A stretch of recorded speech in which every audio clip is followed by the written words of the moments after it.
Thank you to Khalif for allowing me to be here. And so let me tell you what I know. I know you can't change what you tolerate. And I know that silence is agreement. And so last year in February, there was something that compelled me to sit and write this book, and it was the Christopher Dorner incident. And many of you may have heard of it.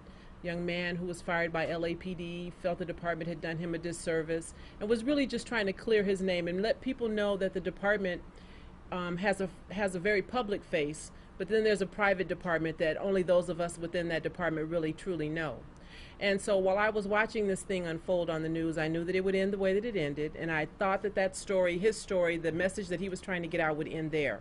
And so I didn't want that to happen for two reasons. One is because I knew everything that he said was true, because everything that he had described happened to him happened to me, but it happened to me 15 years earlier. And so I sat down and I wrote this book, and I did it in 8 days.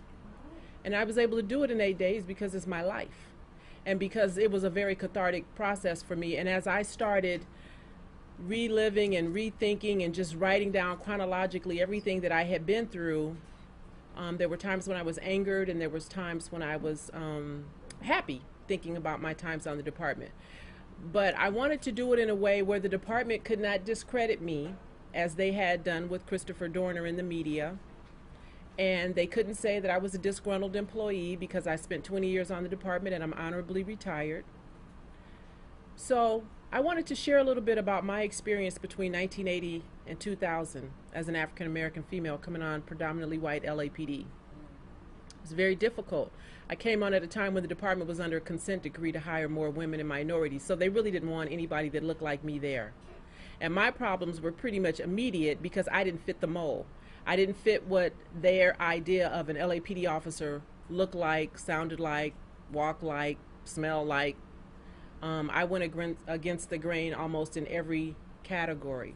And that was okay with me because it was more important for me to be me. And so one of the things that I think allowed me to survive is that I never bled blue. It was just a job.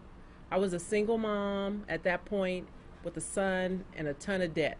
And I needed a good paying job and one with benefits. And my problems were almost immediate on the department because my partners didn't want me there and they didn't want to work with me, and I would spend 8 hours a day in a car with someone who didn't even speak to me. Disparaging things were said about me.